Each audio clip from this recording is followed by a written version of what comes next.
Recording live from Glory Hole Studios in Chicago and beyond. This is Cognitive Dissonance. Every episode we blast anyone who gets in our way. We bring critical thinking, skepticism, and irreverence to any topic that makes the news, makes it big, or makes us mad.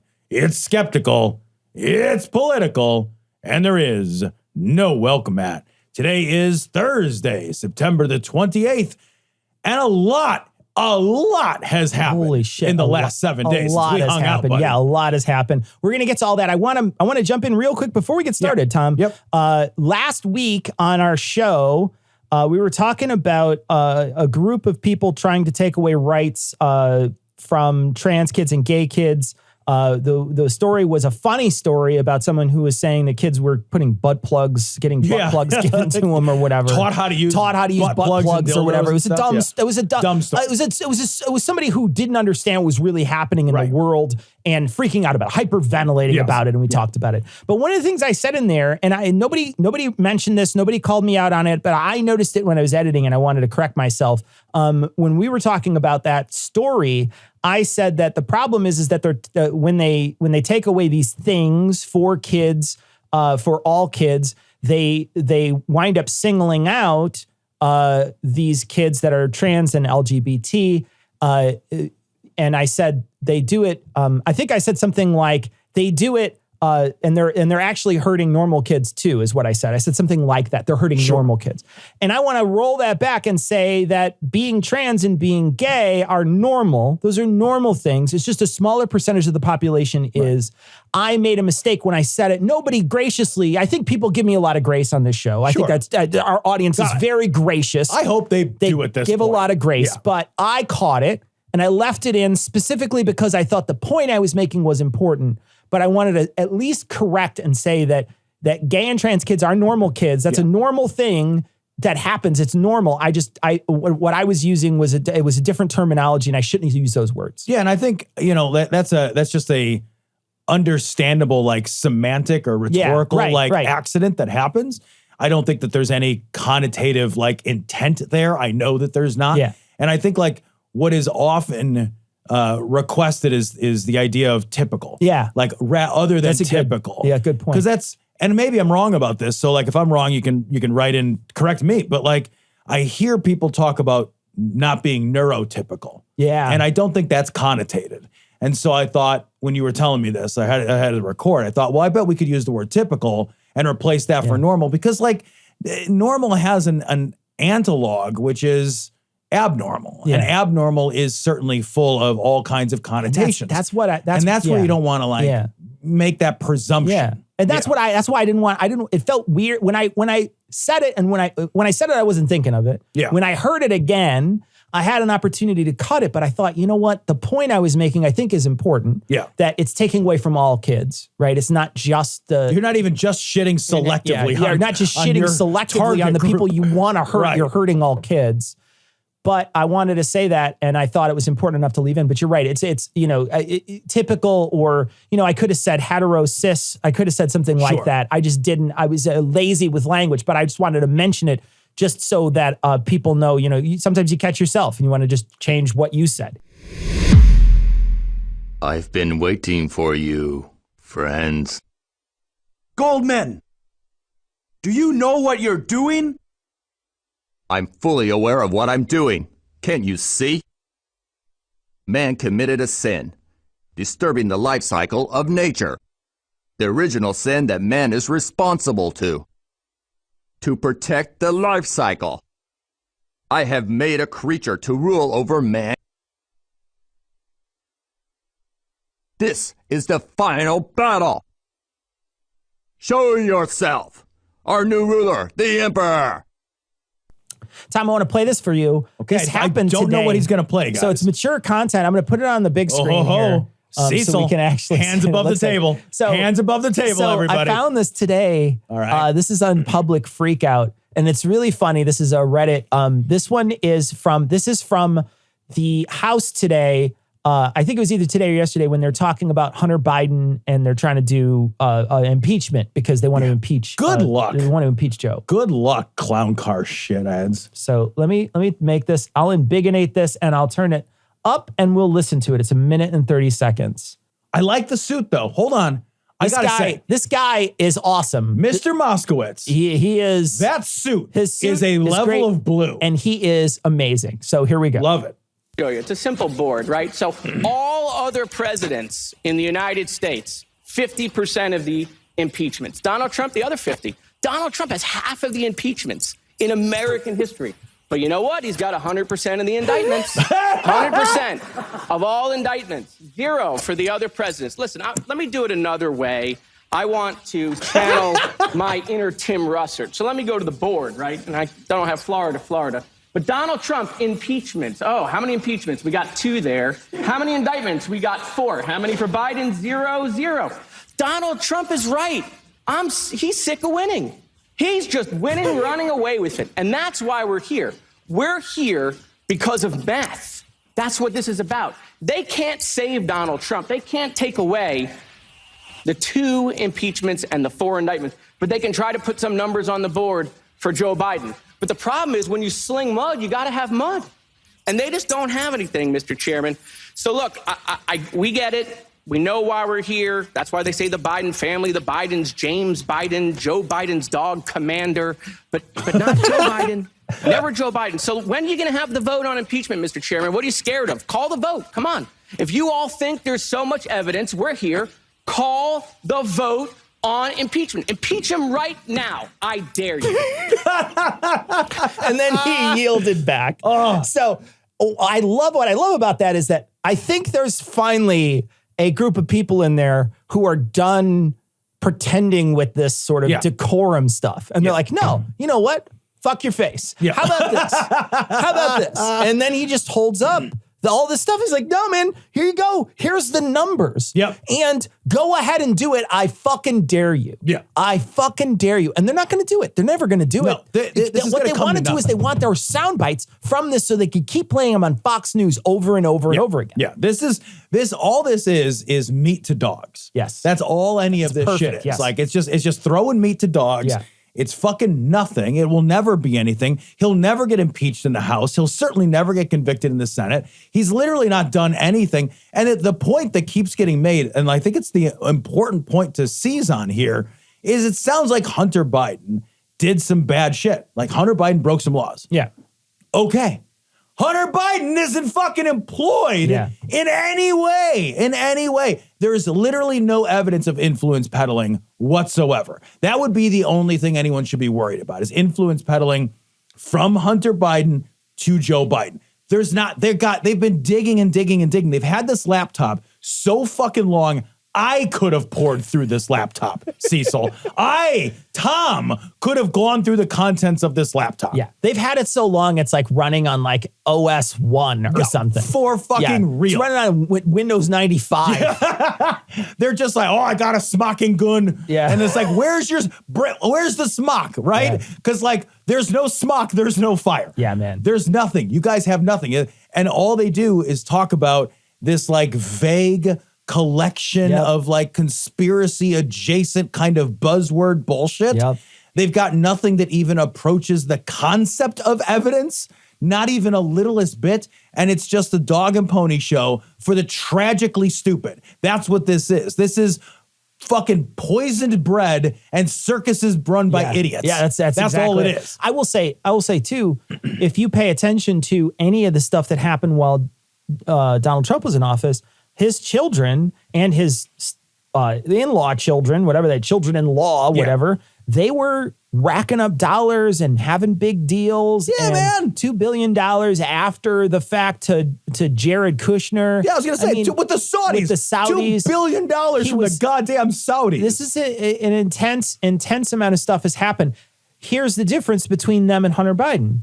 They were employed by the government to do work for the government. They were doing work for the government. What did they do for the government that got the Saudis to give them $2 billion? Because it should be asked of everyone. I don't care if it was a Democrat who did something and then got this. You know, the perfect example is that there's a Democrat right now who's being accused of bribery. Yeah, and it sounds like he fucking pretty credible. Yeah. And so I mean, like, here's the thing.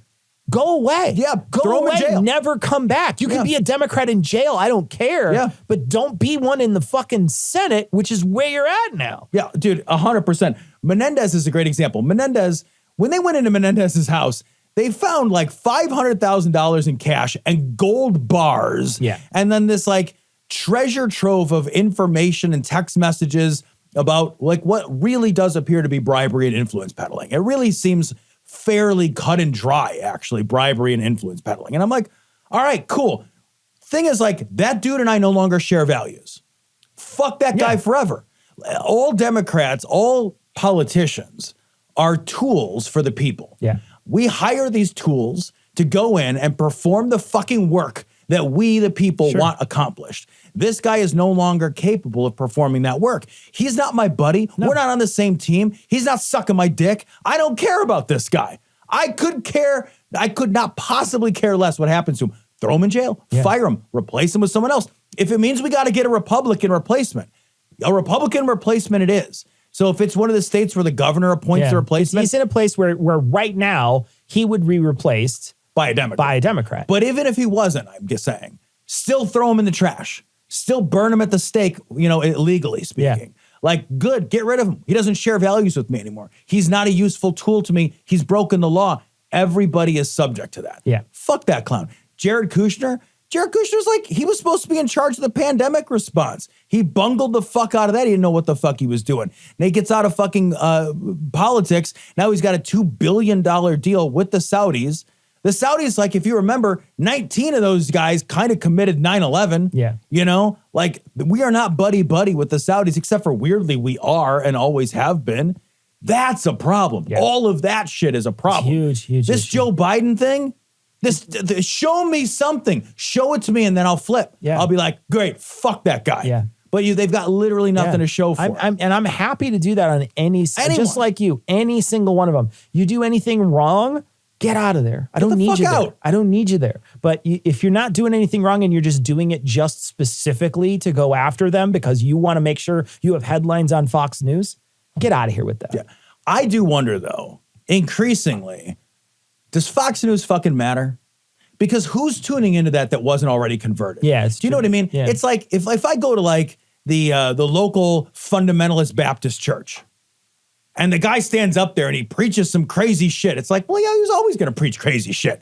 That's why we went there. We went there because we're crazy shit listeners, and we wanted our guy to spew crazy shit. If you at this point in history are still tuning into Fox News, you are an immovable object. I don't think like hearts and minds are being won over at Fox. Do you? I don't think so, but I don't know how many other like middle of the road, quote, middle of the road people are putting it on their network too. You know what I mean? Where they're trying to do that both sides shit where they say, well, the Republicans said this today. Yeah. And then they report it.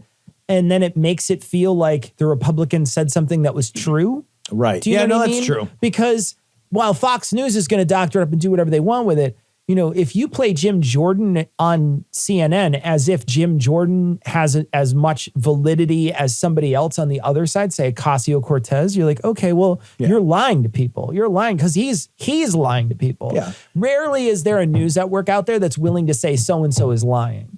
Jim Jordan should have the same assumed political veracity as like the guy outside Liberty Tax swirling the sign that says, come on in. Like, that's it. Like, that guy, Jim Jordan, I'd be like, all right, should I listen to Jim Jordan on this one or the guy dressed as the Statue of Liberty? Statue of Liberty guy. Statue of Liberty guy twirling the sign that says tax day is coming soon. I thought you were talking about Jim Jordan with tassels on his nipples, making him spin different directions. Yeah, I was going to say, do you think you could get him going in different directions? I don't know, man. I don't know. I don't think I could do that. I don't think I could get him. That's a lot to... I can't even hula hoop. I couldn't get my fucking titties opposite. Hey, Donald. Prepare to get mashed into duck soup. Let's play this. It's 3 minutes long of the debate. So if you missed the debate, if you missed the Republican debate, here's 3 minutes of that debate. Donald Trump hides behind the walls of his golf clubs and won't show up here to answer questions like all the rest of us are up here to answer. He put $7 trillion on the debt. He should be in this room to answer those questions. When we have a conversation about the things that are happening on this stage, we think about the fact that Vivek just said we were all good people. And I appreciate that, because last debate, he said we were all bought and paid for. And I thought about that for a little while and said, you know, I can't imagine how you can say that knowing that you were just in business with the Chinese Communist Party and the same people that funded Hunter Biden millions of dollars was a partner of yours as well. It's not nonsense. We opened a subsidiary in China. But you know what I did that was different than every other company? We got the hell out of there. And when I started my next company, Strive, right? Yeah. Can I seize on that point? He's like, okay, I did open a company in China. I did. But then I didn't later have a company. His defense of, you know what I did that was different is I later folded that company. I later changed my mind when I knew I was going to be running and people would bring that up. What is that? Yeah. What is that's nothing. One thing I will say is you haven't seen it yet, but genuinely pay attention to the amount of bickering that goes on between these people. God, they're so bitchy. They start going after each other. I'm glad Vivek pulled out of his business deal in 2018 in China. That must have been about the time you decided to start voting in presidential elections. So Donald Trump failed on this as well. He said he was going to build a wall across the whole border. He built 52 miles of wall and said Mexico would pay for it. Guess what? I think if Mexico knew that he was only going to build 52 miles, they might have paid for the 52 miles. if you let Putin have Ukraine, that's a green light to China to take Taiwan. A win for Russia is a win for China. Excuse me, if you have a chance. I forgot, you like China. I honestly, every time I hear you, I feel a little bit dumber for what you say. You when you were in business. Nikki Haley with the fucking zingers. Yikes, man. Man, Yikes. that's great. I want them to eat each other alive, though. I want more of this. I want it to get to the point where they like retreat to the backstage and get weapons and come out. That's what I want. I want them fucking cutting each other with fucking weapons. With the Chinese that gave Hunter Biden $5 million, we can't trust you. We can't trust you. I have to be very clear about this. Transgenderism, especially in kids, is a mental health disorder. Florida's new Black History curriculum says, quote, slaves develop skills which in some instances could be applied for their personal benefit. You have said slaves develop skills in spite of slavery, not because of it. That was written by descendants of slaves. These are great Black history scholars, so we need to stop playing these games. I reject this idea that pro-lifers are to blame for midterm defeat. Okay, I just want to say, everybody who's watching, look at Ron DeSantis and tell me he doesn't look like that little leprechaun, evil leprechaun thing. Tell me he doesn't look like that. Like he 100% looks like the evil leprechaun from that movie, the Leprechaun movies. Like he feels like he's coming to take away your choice. He's like, oh, my choice. And he's running around. He's got a whole barrel full of choice and he's taking yours and putting it in his barrel. There's disappointment at the end of the rainbow. It's Florida, it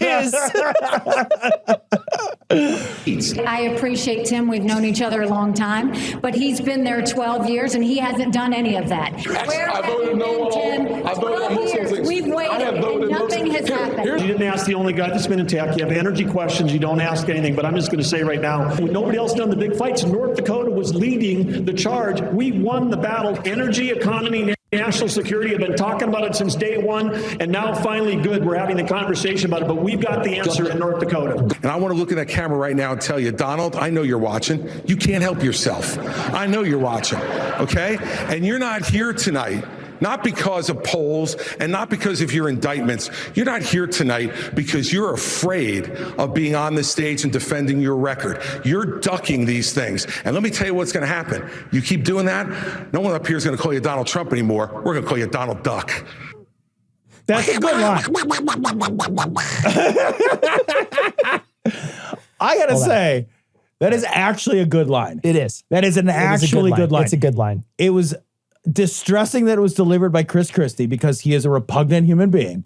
But I do like that he's singing after Trump. I will say, as soon as Donald heard that, though, he jumped in his giant pile of coins. Well, his pile of coins isn't as big as he says it was. Certainly isn't as big as he said it was, Tom. That is true. You know, why don't we just transition right into that? Yeah. This is such big news, actually. I listened to a whole bunch of podcasts today while I was doing chores around the house that really kind of broke this story down. It's from Business Insider. Will the Trumps lose their homes? New York judge who dissolved Trump org is cryptic at tense hearing. So Trump lost on summary judgment. So he lost on summary judgment. Basically, the judge was like, look, I looked at this evidence. We don't have to take this piece to a jury. You straight up fraud. This is straight up fraud. Your financial records, you inflated when it was convenient for you to inflate your personal net worth and the value of your assets. And then when it was convenient for you to minimize those for tax purposes, you minimize those. That's fucking fraud. That's just straight fraud. And the judge was like, yeah, we don't even have to summary judgment, not in your fucking favor. What that's going to mean is that the trust, the company that holds these properties is no longer allowed to exist. They're going to dissolve that company. Yeah. And the thing is like, only people and companies can own property. He doesn't own the property personally. The company owns the property. Once the company is dissolved, the company can no longer own the property, which means that the property has to go into receivership. When it goes into receivership, it gets sold. All the debts get paid. It? The government. So the government, will they auction it? They'll appoint a receiver. Yeah, they'll appoint a receiver. The receiver will put it up for basically an auction or a bid. It'll get sold. The assets will be divided up to pay any creditors. So any creditors to that asset get paid first. Then here's the best part. Then what's left over goes to Donald Trump. Then he experiences a giant capital gains tax on that, which these guys don't take big lump sums of cash like this. Then he'll have to shit out an enormous capital gains tax on all of this. So he'll take his like properties right now, which sit and are just like massive assets he gets to borrow money from and live without income and without paying taxes. He'll lose the asset. It'll be wiped out. His creditors will be paid. He'll get a much smaller sum of money than what that asset was originally worth because all the creditors have to get paid. Then he'll eat shit on the tax side and he'll be left holding half of what? Half if he's lucky. Half of that. Yeah. Half of that probably because they're going to take an intense amount of money. And like things like Trump Tower and Mar-a-Lago. He's not allowed to do business in New York anymore. Yeah, I know. The state. Yeah. And like Mar-a-Lago is owned by the same entity that owns like Trump Tower. Yeah. This is all getting sold out from under him. And this all happened before he was president, right? All this stuff was happening. And there's a reason why he genuinely didn't want his tax returns out there. Yeah. And he didn't want people to have his tax returns and why he fought it so long for people to get a hold of these things. Because as soon as they did, they found the fraud and said, nope, we're coming after you for fraud because there's fraud here. And there was a reason why he wanted to hide that stuff years and years and years ago when he was running for president. He wanted to hide it. He wanted to keep it hidden. Yep. Because he knew what was going on. Probably should have never fucking ran for president. Probably not. You know, I think he's the guy who finally caught he's the dog who finally caught the car. It's all collapsing. Because I think he wanted the press and the publicity of being a loser in that election. I think because he would have done the exact same thing he did in the second election that he lost with the first election. Yep. He'd have done the same thing.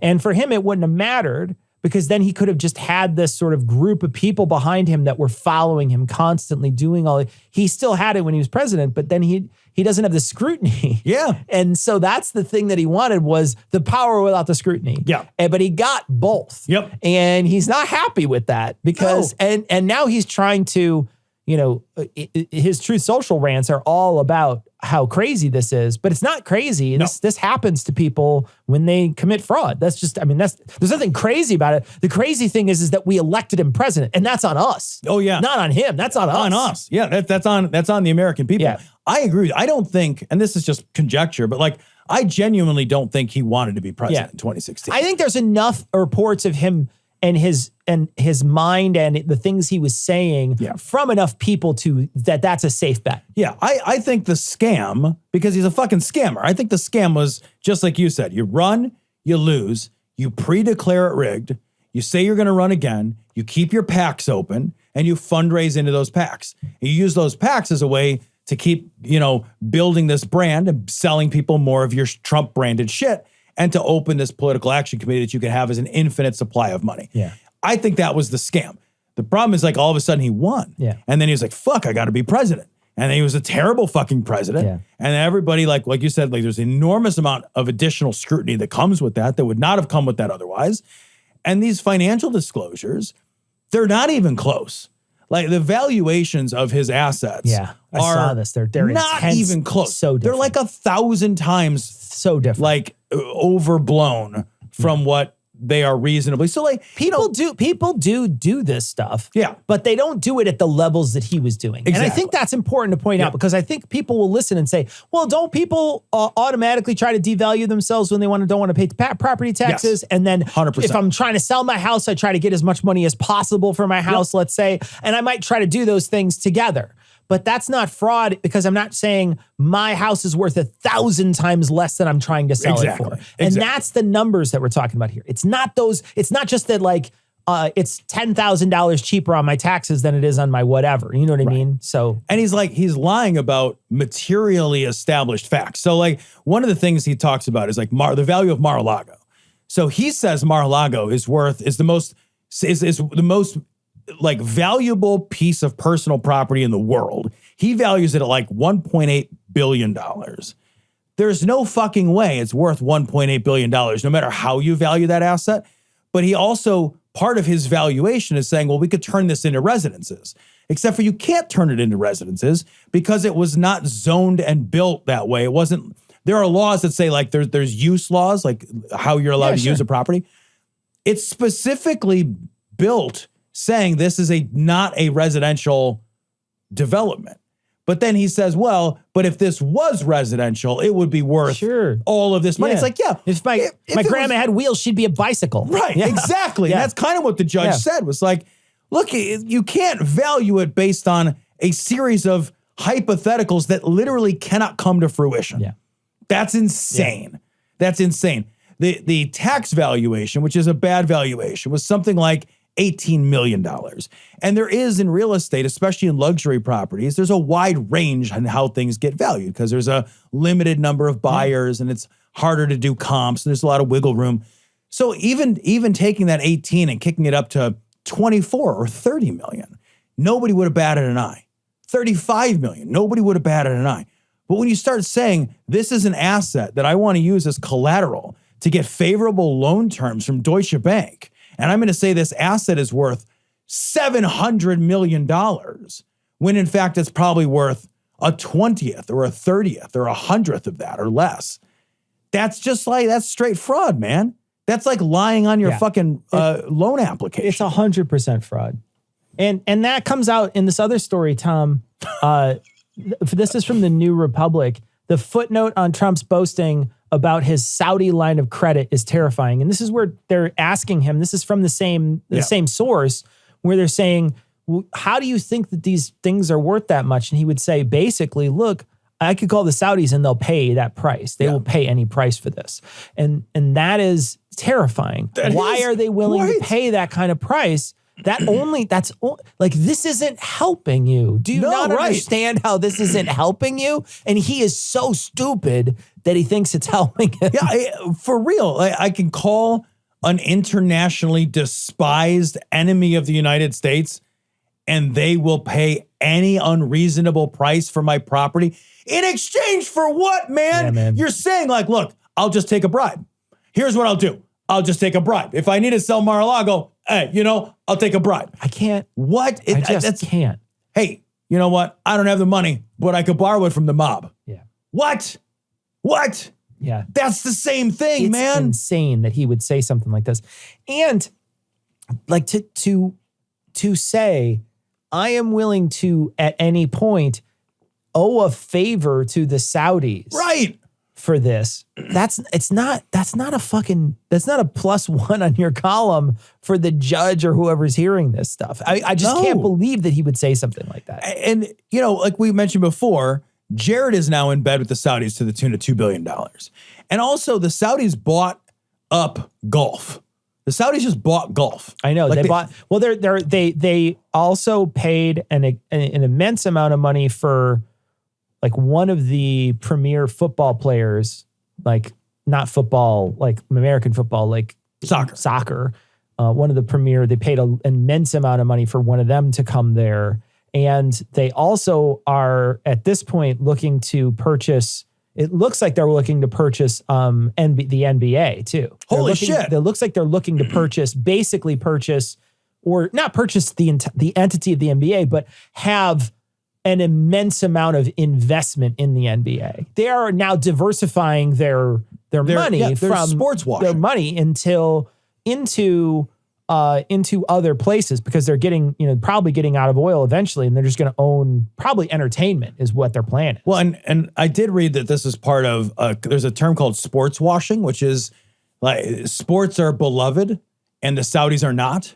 Smart. And it is a way for them to increase their public image and up their sort of like become a part of the larger international world in a way that is perceived as positive without having to do any positive shit in their own country. Have to do any of the work. Right. But buying up golf, they now like they live golf instead of like PGA or whatever. Like I know all the big players, I guess, are now playing at live, or I don't know a lot about this, but they're a huge factor. They're doing their fucking events at Trump golf courses, man. So Trump's already Trump's getting paid. Kushner's getting $2 billion. Like they're already enmeshed with the goddamn Saudis like crazy. And his defense is like, I can sell these look, I can sell a 1983 Ford Fiesta to a Saudi guy for like $1 million. $82 million. He'll buy it, whatever, At a certain point, it's worth $82 million.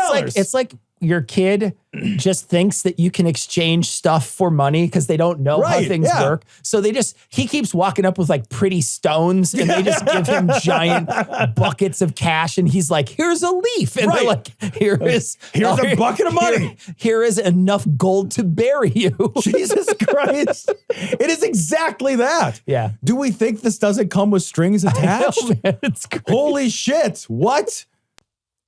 Saving is the opposite of losing.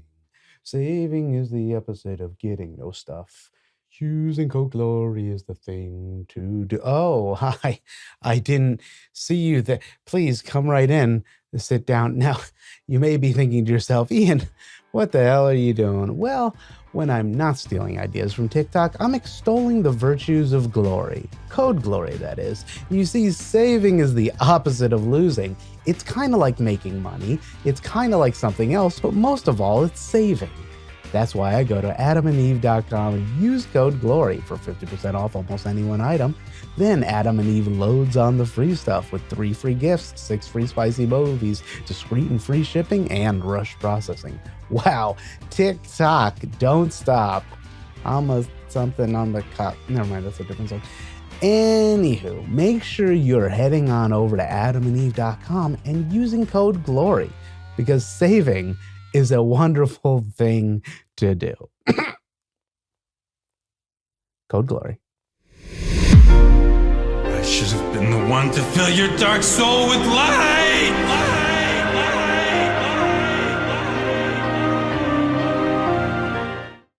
All right, this is a good story. It's from Friendly Atheist. I thought this is a piece of good news. I knew you'd like this. NASA's new policy chief took her oath on a copy of Carl Sagan's Contact. And you can see the photo. If you zoom in on the photo, so I'm going to I'll put it on the big screen. If you zoom in on the photo, it's underneath Hemon's blog. Sorry, I'm not subscribed to your blog, Hemon. It says Carl Sagan's Contact. They zoomed in and she's taken it. And this is, he says that there's actually quite a few people who now are starting to do this sort of thing, different types of books. You got a book you would do it? Do you have a book that comes to mind? I don't know. Because I'll be honest, any book I walk into my house, it doesn't matter, Tom, it doesn't matter. Any book is worth more than the Bible to me. It doesn't matter what the book is, right? Like this notebook that I one time took notes in is more valuable to me than the Bible. So anything, I could find anything. I just got in the mail for the cooking channel, Microwave Cooking for One. Yes. Is this ordered, based on the text messages I sent you? So I got Microwave Cooking for One. And so, but that book, I just got it today, I would swear an oath on that book over the Bible, and it would mean more to me than the Bible. I am trying to think. I would be really fucking like ridiculously I might do it on our book. That's what I was thinking too. Like that would be so funny. But at least I will say, at least I'd pick a hardcover. Yeah, she's got a floppy cover book. Yeah, she's got a flop cover. Also, it's a novel. Like I would maybe do it on something nonfiction. Something nonfiction. I think. Well, then you got to eliminate the Bible. Yeah.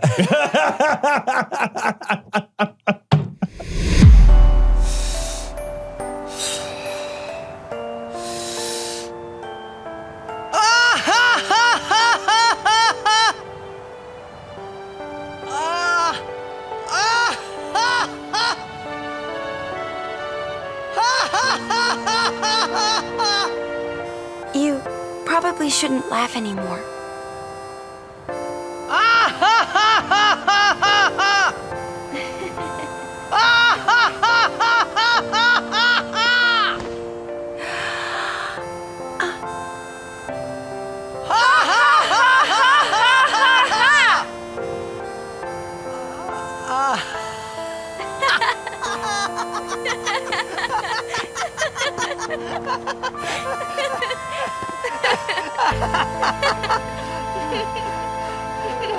Too funny. I thought this was interesting. This is from Vox. Yeah. Gen Z falls for online scams more than their boomer grandparents do. So I grabbed this. I read another article very similar to this maybe 3-4 weeks ago, probably based on the same data sets. And I think that there's a misconception which is important to put to rest.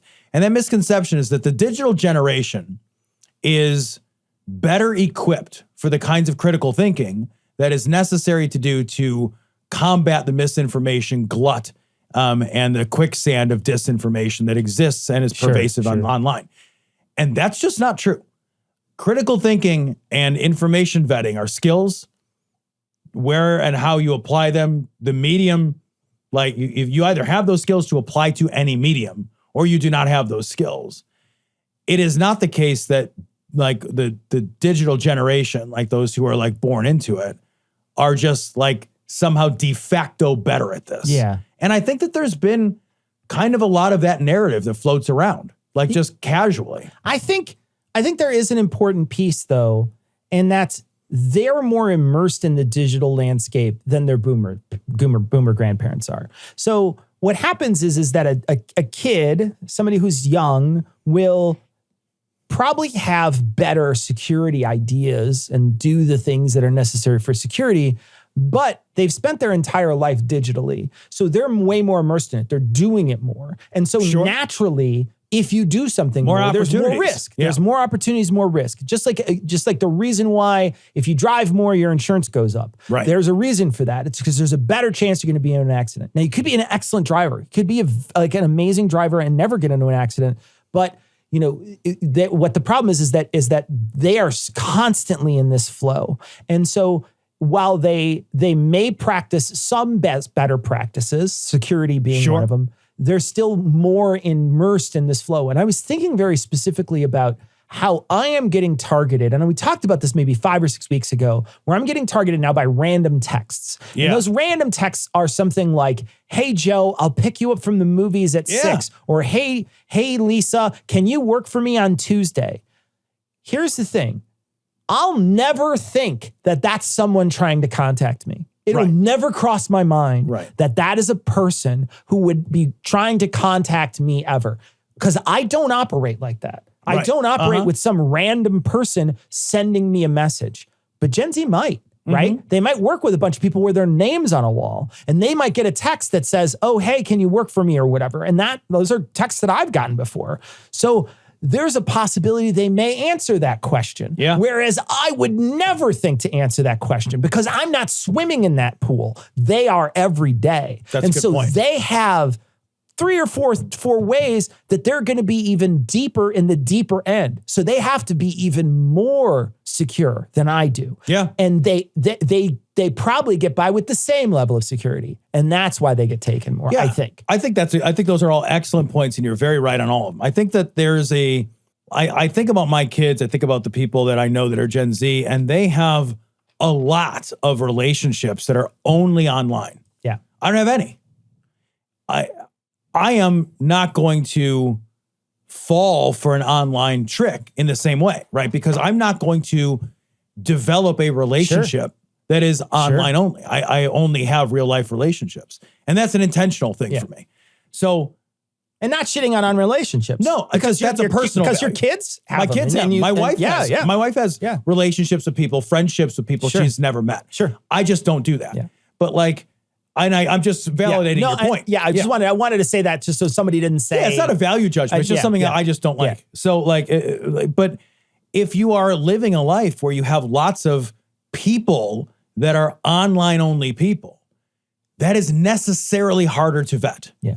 And that opens you up to a host of security risks and scam risks that would be very difficult to really like counter all of them.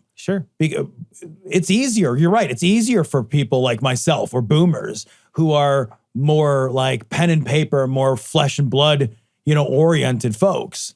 Because I'm like you said, like if I get a text message from a stranger, I know that's from someone I don't care about. Yeah.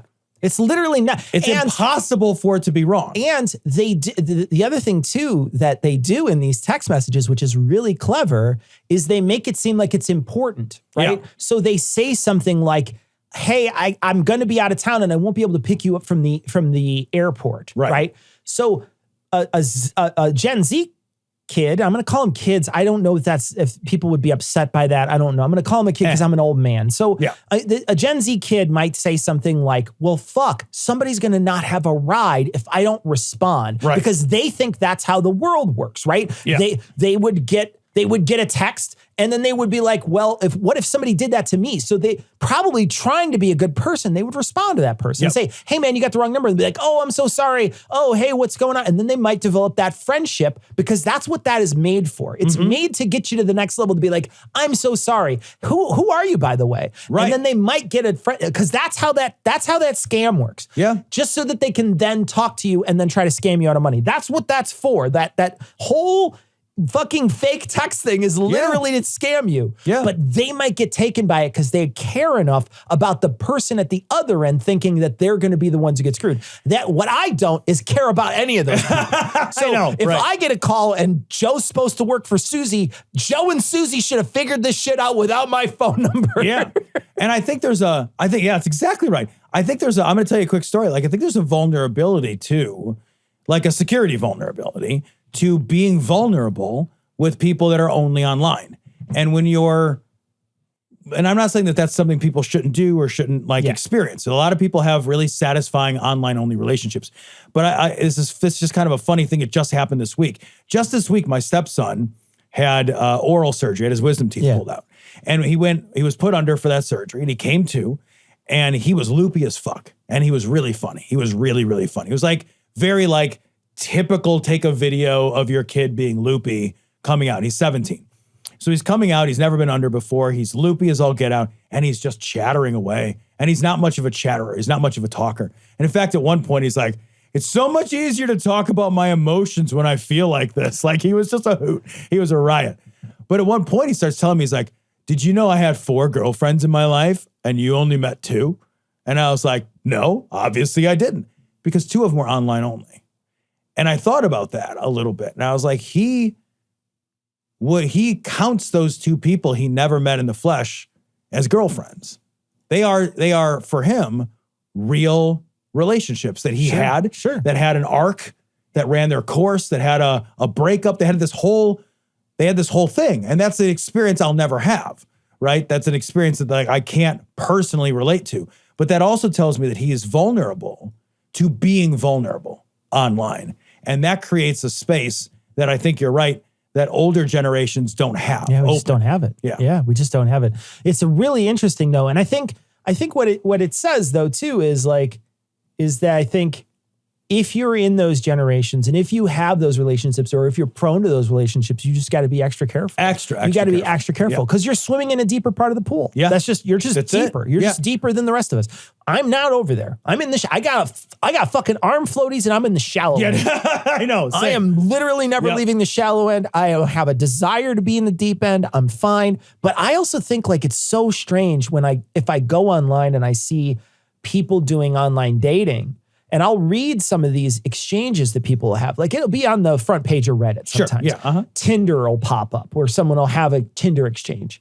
And I'll read it and I'll think, holy shit, did two strangers say that to each other? I'll just be like, you are strangers and you're talking to each other. I know. Like, it blows me away that two strangers, you know, and most of the time, the stuff that makes it to the front page is all just super bad rejection, right? A really, really terrible rejection. So somebody will say something and someone will say something really horrible back to them. Mean, and then that'll be the thing that gets upvoted a million times. And so I just get blown away that somebody had that kind of terrible, awful rejection online. That, you know, they're just flipping, they're just moving pictures back and forth with their thumb, and they get fucking just absolutely fucking obliterated, missile command style from outer space, just nuked from orbit, just unbelievable. So it just blows me away because I analog dated. You know what I mean? All I did was analog date. And so I don't have a world with that. And so for me, it's like I'm a complete alien when it comes to that stuff. Yeah, I didn't do the apps when I was single, but when Haley and I first started talking, I reached out to her on Messenger. Like a friend of ours,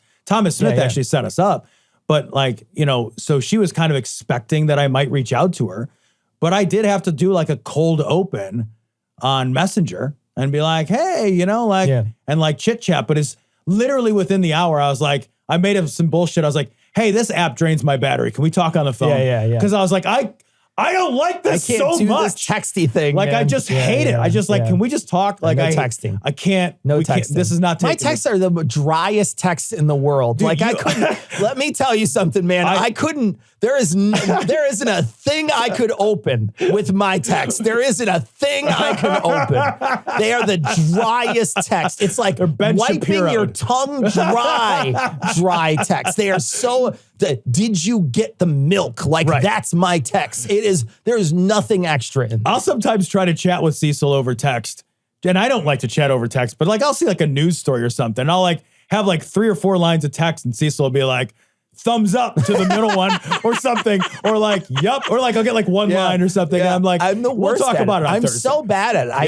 I'm not. I just don't. That's my brain doesn't work in that. Same, man. Yeah, but it's okay. Same. It's okay. I'll get text messages and I'll be like, I'll like, in my house, like we'll communicate by text, like if someone's in another room or something. Sure. And like, I'll get text from Haley and she'll be like, this. And I'll just type like, I'm coming upstupstairs. Yeah. I'm not walking up. We're not stopping and typing. Like, I'd rather walk up, like I'll come up. I also hate the thumb board. I'm not doing keyboard. That. I hate thumb keyboard. So this is the oldest we've ever sounded. I know we sound so old, but I hate it. Did you know sometimes you can put a trash bag in a pterodactyl's mouth? And that's how you throw away your garbage. You can have a yabba dabba do time. A dabba do time. Hurry! This way!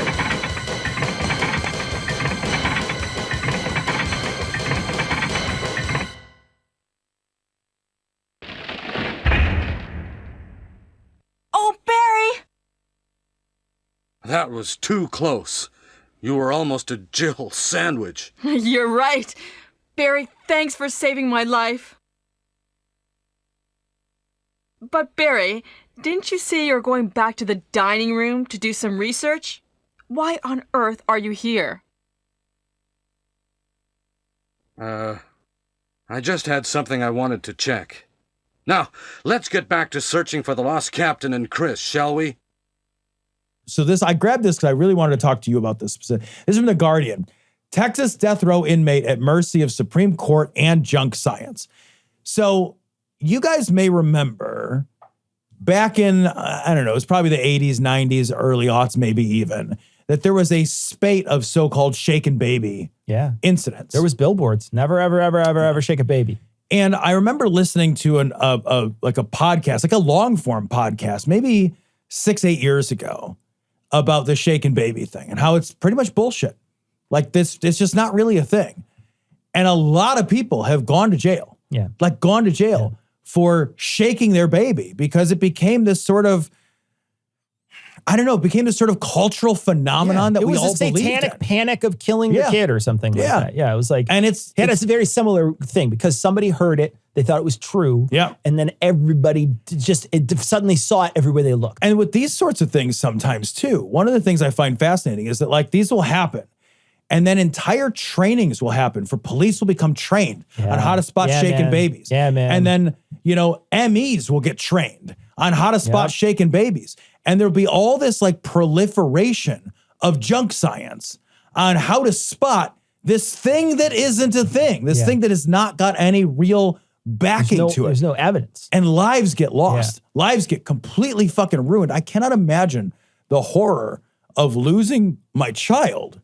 And rather than grieving the loss of someone I love, I have to be incarcerated instead. I just have to lose all of my family and all of my friends and my job and my freedom and my reputation. And like people are going to look at me like a baby killer. And I'm going to go to jail and be treated like a baby killer, man. That's not a good time. That's like the rest of your life. And in this case, maybe the end of someone's life. Yeah, because they're on death row. It's a horror, and this is not the only junk science that gets peddled and is still peddled, right? I mean, they talked about bite marks in this too.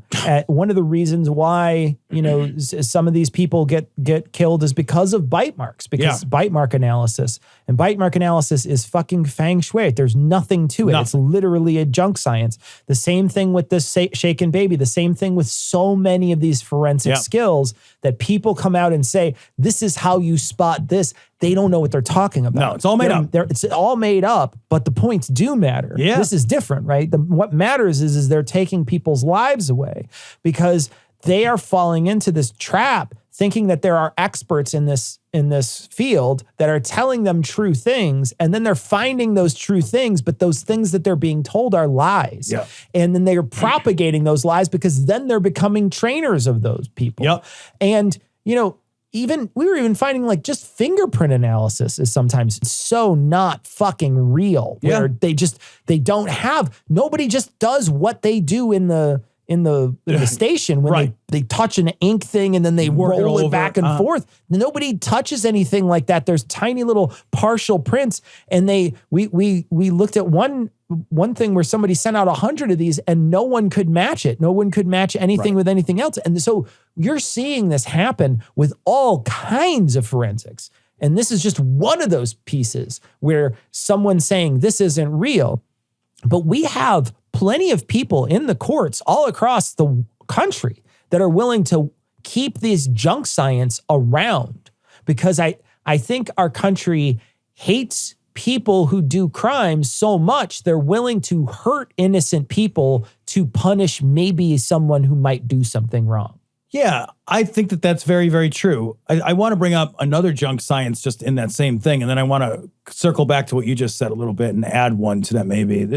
One of the other most famous cases of somebody on death row for bullshit was a guy who was about to be executed for killing his family in a fire. And it was based on that fire investigation, that arson investigation shit. And that's nonsense. Like all that, like, oh, I can come out and I can see where the fire started and where the accelerants and what no. The part of the problem is that it all sounds very plausible. And it leads me to my next point. That plausibility, that sounding of plausibility, and the fact that sometimes it probably is right. We're going to get right by accident. A stop clock is right twice a day, right? But one of the things we all want so much in cases that are so tragic is we want certainty. There is a real natural desire for certainty because we want to make sure that it's like, why do we ask why somebody killed somebody? I've watched, I don't know how many like true crime stories you've seen. You'll see a true crime story and somebody will admit to doing it. And they'll admit to, I did it and here's where and when. And then they always ask why. Why doesn't matter to the legal process, right? Like we already established you did it 2:00 on Thursday at the grocery store. Okay. But they want to know why. There's a drive in us for certainty. There's a drive in us to know and to like understand these tragedies at a deeper level and to be able to say, okay, it was Tom that did it. We know for sure that it was Tom that did it. We're not just putting away somebody on junk science, and we're also not just letting a tragedy go unavenged. And we're not just like letting justice not occur. That's a really understandable human impulse, I think. Sure. But it's wrong. Like it's understandable, but it's fucking dead wrong. that desire for certainty clouds our judgment. Yeah. That need to have an answer to questions clouds our judgment. Like because we're like, okay, I have to have an answer. I have to have a certain answer. Here's somebody who's coming in and saying, trust this like shaken baby bullshit. Trust this bite mark analysis. Trust this fiber analysis. And you're like, cool. I want to believe those things because I want to be able to act with certainty. That's what I want to be able to do. So it's very reassuring to have these junk peddlers come in and tell you their nonsense. Yeah. It's an understandable impulse, but it's an impulse that throws innocent people in jail. Yeah. And it could get them killed. And you have a bunch of people, I think, in power right now that probably will stand with the junk science, right? If it's going to go to the Supreme Court, I can't imagine any of those people up there that are sitting in the majority that could parse through any of this in any reasonable way. Well, and I think the Supreme Court has shown that they don't actually care if you're guilty or innocent. Yeah. What they want to know is there a legal basis that forces us to release you? Yeah. That's it. Yeah. They're not trying to adjudicate or re-adjudicate someone's guilt or innocence. They've made that very clear in several cases. Yeah. Just another draft-dodging ploy the way I see it. Who are you? Colonel Buster Monroe, commander of the Harvest Nuclear Missile Installation, keeping America safe from those who would dye our flag red, white, and pink. These are nuclear missiles? Goddamn right they are. Every one of them ready to rain death on the Ruskies. All I gotta do is hit the button and blammo! The price of vodka goes through the roof. Along with the vodka. Well, I suppose you have, safeguards against accidents? Safeguards? Don't be such a weak sister. There are no safeguards.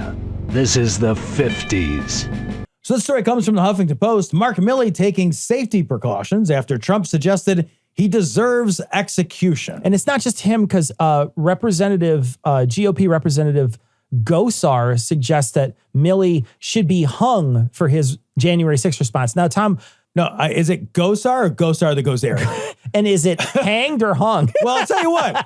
I'd like to be hung. I'm not, but I'd like to be. Can we read? Let's read what both of them had to say specifically, because here's Trump's truth. He truthed out right here. He said, this guy turned out to be a woke train wreck who, if the fake news reporting is correct, was actually dealing with China to give them a heads up on the thinking of the president of the United States. This is an act so egregious that in times gone by, the punishment would have been death. A war between China and the United States could have been the result of this treasonous act. Now, Gosar, the Gozerian, actually said this instead. So here's what Gosar said. Jesus Christ. Gosar had like a whole thing in a newsletter. Read both of these paragraphs, Tom, because I think they're both telling. Gosar the Gozerian says, but even after approval was given, General Milley, the homosexual-promoting BLM activist, chairman of the Military Joint Chiefs, delayed. Of course, we now know that the deviant Milley was coordinating with Nancy Pelosi to hurt President Trump and treasonously working behind Trump's back. In a better society, quislings like the strange sodomy-promoting General Milley would be hung, he added, also calling Milley a traitor. And after he said he would be hung, we said caliente. We were looking at this earlier, and genuinely, the language he's using when he says deviant, like, I think that's a very specific word there that he's using to dehumanize him. Sure. Like, I think he's very much using language there that is, it's not hate speech, but it's as close as you can get. It's towing the line. Oh, yeah.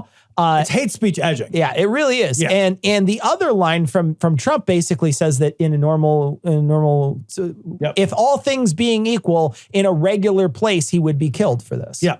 This is to suggest to a group of lunatics, right-wing lunatics, to suggest that those people, hey, these guys are traitors. Yeah. This is a mob that, based on like the faintest whiff of the concept of traitorism that was being like brewed toward them, they were like, fucking, let's hang Mike Pence. Yeah. Let's kill Nancy Pelosi. Yeah.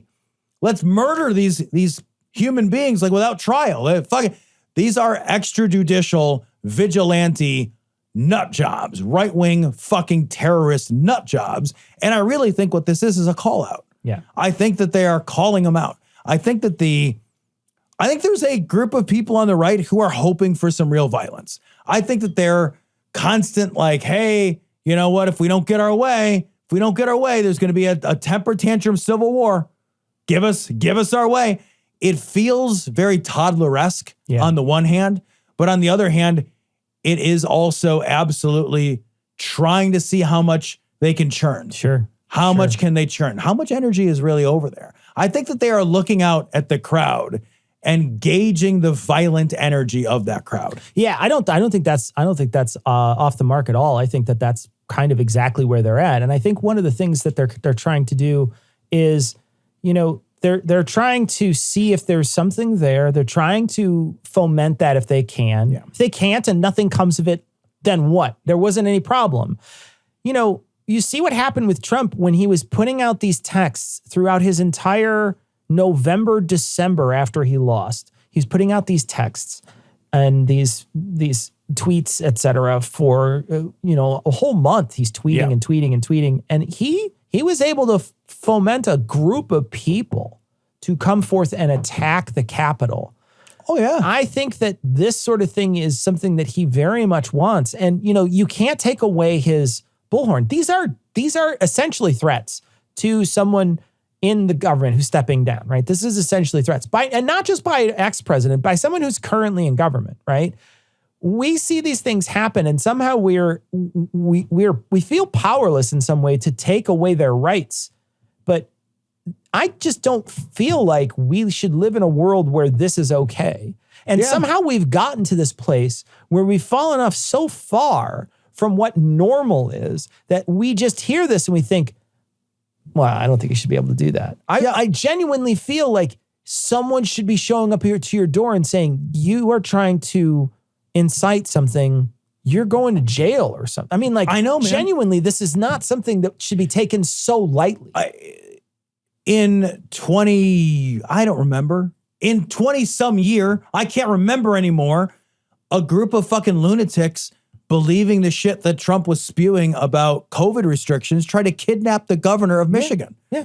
This is not stuff that isn't happening in the world. It's not in the realm of possibility. Right. I mean, how insane is it, Cecil, that the right-wing conservatives, the Republicans, are calling out the military as being too left-leaning? I know, man. The famously liberal military? I know, man. I know. What the fuck? And I don't even understand how Milley got the job, if that's the case. Because he's not. He's just like an educated guy. It's just that the right's gone so far right that a guy who's like center-right is now looked at as a fucking far leftist. That's Pence. Yeah. That's Pence, right. Center-right. Is Pence, although I would say he's hard right, Pence is pretty far right. But even he's center right to them, or he's left to them. Dude, like Mitch McConnell to some of these guys. Yeah, fucking Mitch McConnell. I know. Is now like regarded as like a rhino. I just feel like the good thing about, I was listening to somebody talk about the Hunter Biden thing and how this Hunter Biden thing is shaking out, and the good thing about these indictments coming after all these people that were involved in the election fraud is that nobody's willing to go to Congress now and say, he's guilty, let's get him. Yeah. Because they know that if they do, there could be repercussions down the road because there was some action taken against people who did something similar. Right. So if you trumped up some charges on Hunter Biden and you pretended that they were real and you manufactured some stuff, and then you came to Congress and you presented that manufactured stuff, and then they had some big bullshit where they impeached the president. Right. And then they came back and investigated it later. You might have committed a crime. Mm-hmm.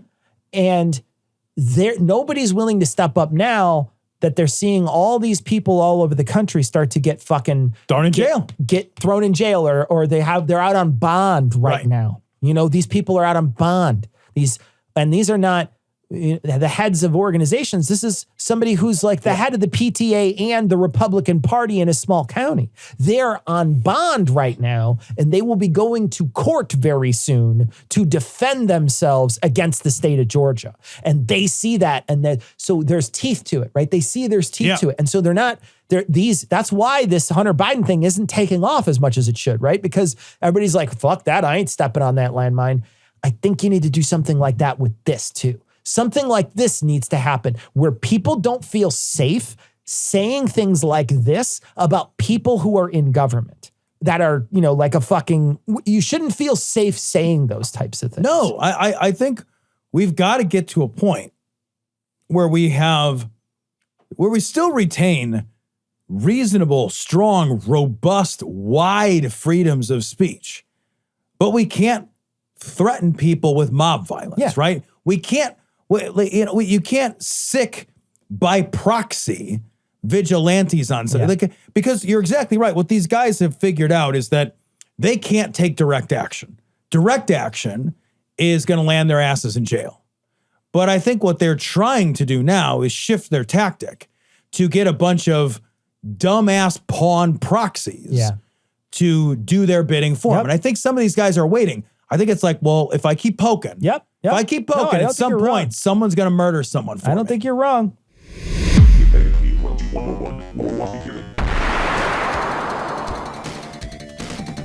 What happened? Someone set up us the bond. We get signal. What? Main screen turn on. It's you. How are you, gentlemen? All your days are belong to us. You are on the way to destruction. What you say? You have no chance to survive, mate, your time. Ha ha ha. All right, so I grabbed this on purpose. It's from The Nation. I read an excerpt of this from a friend of mine that actually posted it on a Facebook post of his, and I thought it was interesting. It's from The Nation. It's called "My President Joined a Picket Line." No matter what you think of Joe Biden, his decision to stand with the United Auto Workers is historic, and it might just get him reelected. And I thought this was interesting.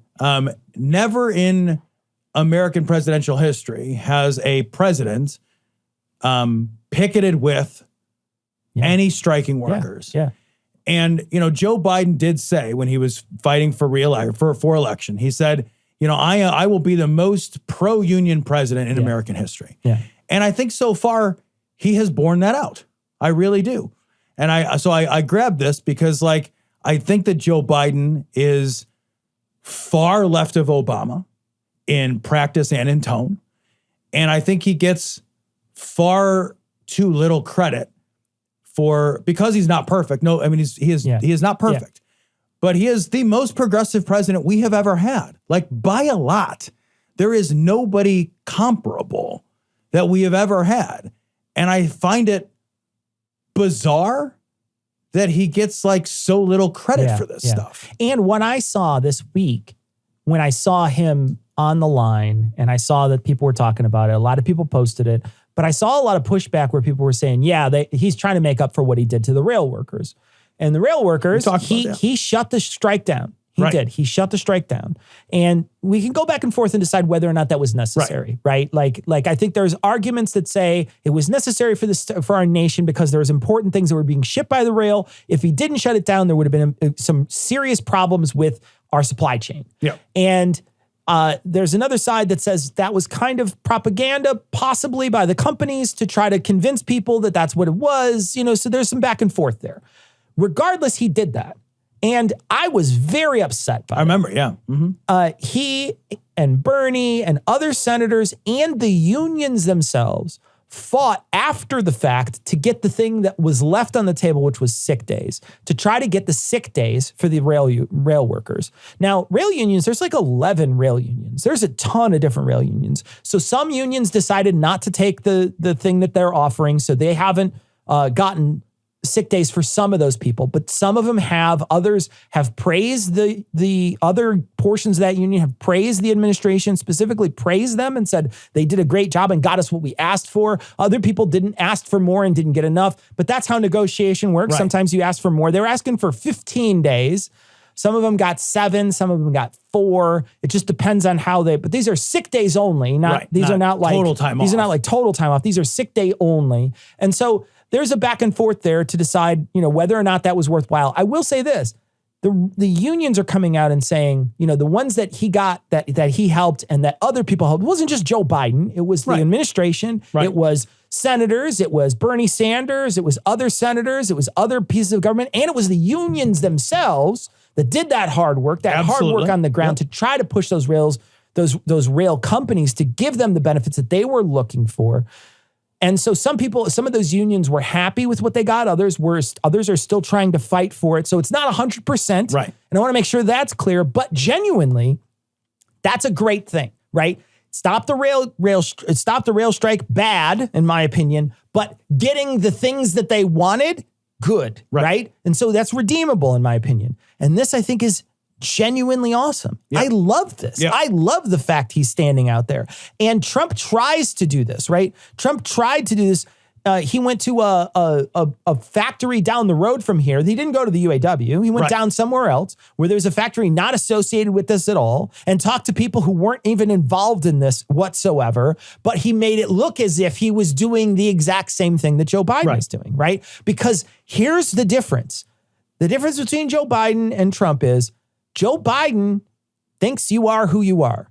Donald Trump thinks you're fucking stupid. Yep. Okay? That's the difference. Donald Trump thinks you're a fucking idiot. You work in a factory. You work on an assembly line. He doesn't think you're smart enough to know the difference between what Joe Biden is doing and what Donald Trump is manufacturing and pretending he's doing. Yep. I completely agree with that take. I completely agree with that take. I think, it could be dismissed as, it's just a photo op. Yeah. But it's not. It's not. This is not just a photo op. This is big. This is a big deal. This is huge. The administration wields a lot of potential power in helping to broker negotiations absolutely. In industry. And they have absolutely signaled here and to all other industry right now that they are on the side of the worker. Yeah. They are on the side of the worker. Here's the difference. At some point, we are likely to have to make a choice in 2024 about whether or not we're going to support Joe Biden for president re-election, and we can all hold our nose and say he's not my choice of candidate, but he's probably going to be the candidate. So wish in one hand, shit in the other. You're going to have Biden. And on the other side, you're going to have Trump. Or something like it. Very likely Trump or something like it, right? Yeah, some other horrible right-wing or something piece like of dog it. They're shit, all right? bad. They're all the same. They're all bad. If any of those right-wing fuckers win, they will do everything they can do to dismantle every union. All of them. Every single time. They will work tirelessly to break every union. Yeah. To break their backbone, to disassemble them, to make it impossible for them to organize, to make it impossible for them to wield any power. Which is what they've been doing for 40 years. Yes. So that's the right. Yeah. And then Joe Biden is out there marching with the UAW. Yeah. There's a difference. There's a difference. There's a big difference. A lot of people like to fucking spout that line like, it's all the same. Like the Democrats and Republicans, they're all the same. They're not. Two sides Don't be an ass. Coin. Yeah, two sides. Stop with that shit. It doesn't make you clever. Yeah. It doesn't make you the guy who can see through it all. It doesn't make that. You're not the fucking guy. You're not fucking Morpheus with your fucking 2-colored pills. Yeah. Being like, that's not you. That's not you. You're the guy who can't see the difference between having Roe and not having Roe. No, man. You're the guy who can't see the difference between having unions and breaking unions. Yeah. That's what that makes you. Yeah. It makes you the asshole. Yeah. 100% of the time. You're not clever. That's not a cool There's take. another one too that I hate too, is where they'll say something like, give us rights and it says the Republicans, no. And then underneath it'll say hashtag BLM and a pride flag, no, for the Democrats, right? So they'll say, the Republicans just say no, but the Democrats pretend they're with us for a minute so that they could tell us no as well. And this is another it's that cleverest, right? I'm the cleverest person. It's not true. It's just not true. Look at this. Look at what's happening here. This means something. This means something to those people who are sitting there trying to get the things that they want from. I mean, these are people who work hard jobs that are in a strong union that can all collectively decide when this shop shuts down. Yep. And that's powerful. And I think the thing is that Joe recognizes that's powerful. And he's out there. This is, is it a photo op? Yeah. But does his voice lend credibility to that union? Absolutely it does. Yeah, man. Absolutely.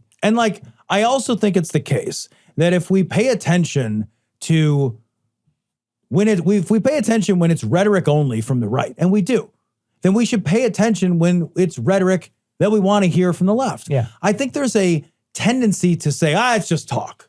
But on the right, when they just talk, we pay attention. Yeah, sure. Right? And that's important. It's important because those just talk pieces are often floated out to the public to see how the public reacts. Yeah. And they're floated out to see what the kind of reaction is, because these are politicians. Yeah. And if the public reacts positively, they very often will move the ball forward in that direction. Yeah. So is it sometimes just talk? Yeah, sometimes it's just talk. Is it sometimes treading water to see if we can swim? It absolutely is that too. And very importantly, when the railroad strike happened and Joe Biden stopped the strike, there was a bunch of bad press about him. Yeah. Ton of bad press. So when they do shitty stuff, we should call it out. For sure. Right? And so what happened? He and other people worked behind the scenes to continue to get stuff for him. So he heard that, saw that, continued to work for it. The same thing, the opposite is true here. When they do something good like this, they should get the press for it. And they should get the clue so that they know they should keep doing it over and over and over again, because that's what we want you to do. Yep. That's why we put you there. We're going to hold you accountable. That means we're going to shit on you when you shut the rail strike down, and we're going to praise you when you go to this other strike. That's what that means. Absolutely. And so hold them accountable, good and bad. Yep. Don't hold them accountable only when they're bad and forget when they do the good. I know. And if this is, at the end of the day, this is always a compare and contrast. Yeah. It's always it's like you said, it's no hashtag BLM, hashtag, pride flag. But I'll tell you what, I haven't seen a single piece of legislation floated to strip trans kids of rights. No. From the left. No.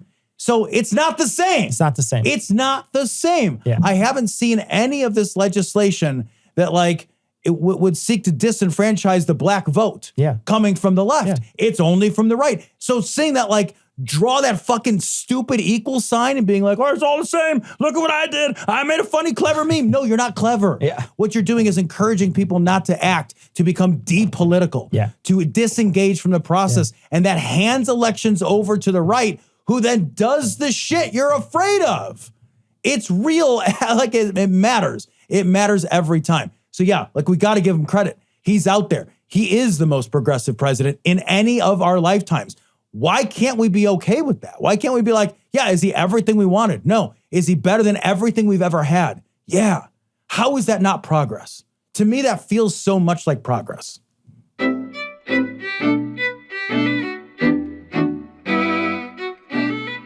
right, that's going to wrap it up for this week. Be sure to check us out this Thursday. We're going to have a funny show for you. Want to thank everybody who's a patron. Of course, you can become a patron on a per episode basis. Go to dissonancepod.com. There's a way on the page, I think it says Patreon on top, or donate, and you can just click and become, or you can go to patreon.com/dissonancepod, become a patron on a per episode basis. Our patrons get extra stuff. This last week, they got an extra show. They also get, $2 patrons also get Tom's reading. During the month, Tom will read a long form article, and so they'll get that as well. So you can become a patron and you can help pay my salary, because I am a podcaster. All right, that's going to wrap it up for this week. We're going to catch you next time, but we're going to leave you like we always do with the Skeptic's Creed. Credulity is not a virtue. It's fortune cookie cutter, mommy issue, hypno Babylon bullshit. Couched in scientician, double bubble, toil and trouble, pseudo quasi alternative, acupunctuating, pressurized, stereogram, pyramidal, free energy healing, watered downward spiral, brain deadpan sales pitch, late night info docutainment.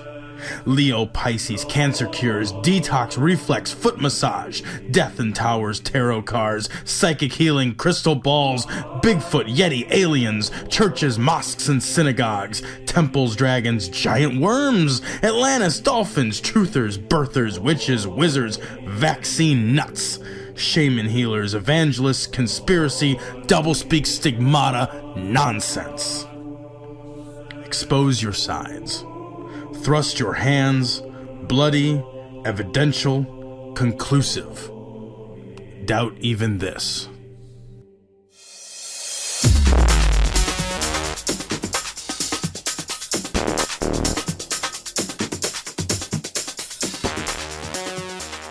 The opinions and information provided on this podcast are intended for entertainment purposes only. All opinions are solely that of Glory Hole Studios, LLC. Cognitive Dissonance makes no representations as to accuracy, completeness, currentness, suitability, or validity of any information, and will not be liable for any errors, damages, or butthurt arising from consumption. All information is provided on an as-is basis. No refunds. Produced in association with the local Dairy Council and viewers like you.